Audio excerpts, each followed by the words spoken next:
Welcome to my very first YouTube prep episode.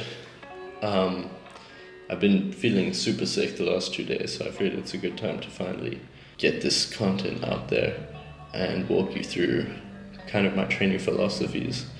Like right now I'm just doing a little back warm-up, getting through a good full range of movement here to get everything warmed up.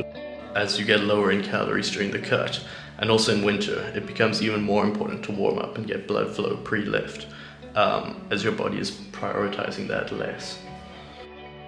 On this day, I swapped around my normal, starting with like lat pulls. I did these upper back rows to start with instead, and then went into the tricep pressing. I like to do the tricep presses after the upper back rows, as my traps and lower back are prepped to produce force and keep my shoulders locked in place with less rotator cuff injury risk. I'm still just training pretty much one intense all-out set and the rest just being warm-ups. That was the warm-up set for the tricep presses, and this is the max effort set. And ideally I would have liked to have gone 5 reps here, and I just fell short of that. I think anything under 5 reps is, your form isn't correct. The effort might be there, but you're probably not getting as much out of the set as if you're getting 5 or more reps. These lat pulls are pretty much perfect, like ideal on so many levels. I can get a really great stretch here. The contraction doesn't matter as much, but you can really stretch the lats all the way out there and get a good range of movement on them. And be held in a really tight, good position with the legs as well.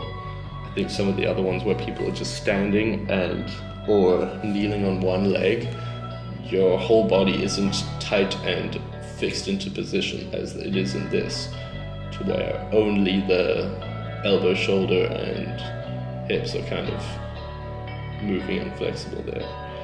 Tricep pushdowns, I finally realized I could put these 2 cables together to get a maximum, or to load even more weight onto it. Looking back on this, the form isn't perfect. I could have been going a little bit higher up on these reps, but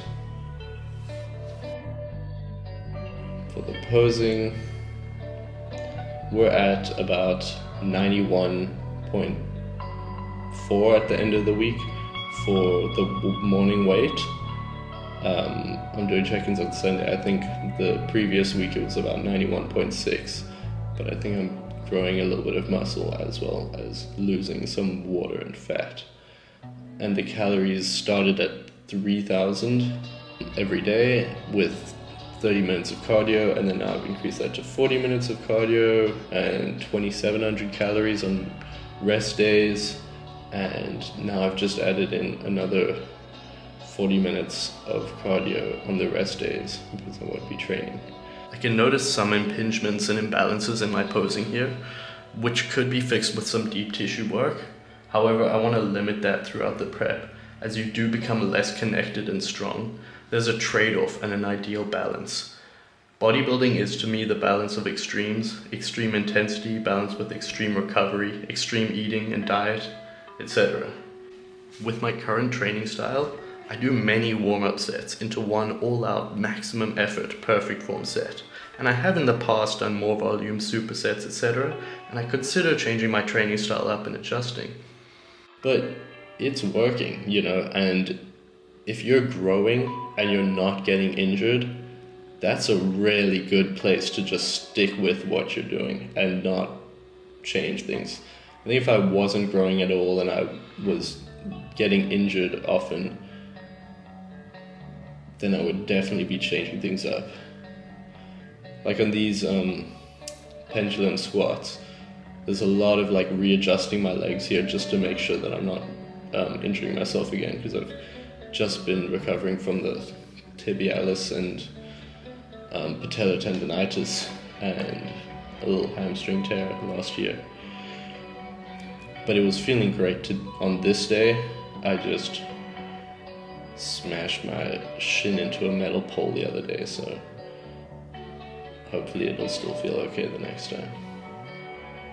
These calf raises are pretty heavy with 4 plates, and I think what's important here is getting that really deep stretch and holding that position, or being able to hold that position.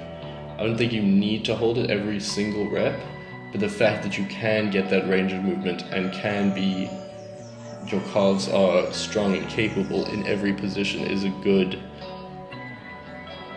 showcase of the fact that you're able to do this weight for these reps, etc. The rest of my body is keeping pretty much exactly still, and it's just my calves that are going through a range of motion, so that's pretty optimal. The quads are looking a lot better. They've definitely developed a lot over the last few months since I was recovering from injuries and rarely being able to start training them again in the last few months. The hamstrings and the leg posing from the side is kind of an aspect that needs to be improved on. Here I didn't record my front day exercises. By the way, this is chest, shoulders, and biceps for this day. And the rear day was the reason I was training back and triceps together, as well as rear delts, which I also didn't have footage of. But on this day I was doing incline chest press, chest flies, back supported, just straight dumbbell curls, preacher curls, and hammer curls, as well as lying shoulder lateral raises against the floor, normal dumbbell lateral raises, and then supersetting front cable raises with some shoulder press.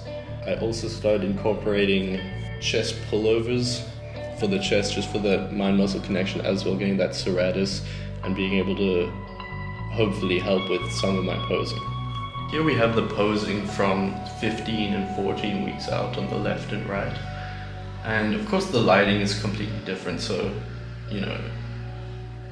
that's not really the main purpose of this, to gauge the fat loss. That'll become more apparent during the last weeks when you can really see a difference between a little bit of water, a little bit of extra carbs, and the actual physique when you're really down to those last few percents of body fat. This posing is mainly to get a better mind-muscle connection, get an objective standpoint on how my body will look to the judges. I've spent years posing just in the gym mirrors after each workout, focusing on the muscle group that I just trained, how different exercises have made it look, and that's great for developing a physique. But in the showcase, there are certain things that the judges are objectively looking for, and some of these shots I just don't have good connection through my legs, through my abdomen, through my upper body, to my arms, especially a lot of the poses where it's just a showcase, like this front relaxed shot. Very, very weak for me for now. Something that I'm gonna bring up a lot, and my men's physique posing as well, because it's not really a flex. You're not flexing a lot of muscles in those positions. You're just getting them into a perfect position and holding it there. These twisting shots as well are really a weak point for me for now, but I'm gonna be working on them.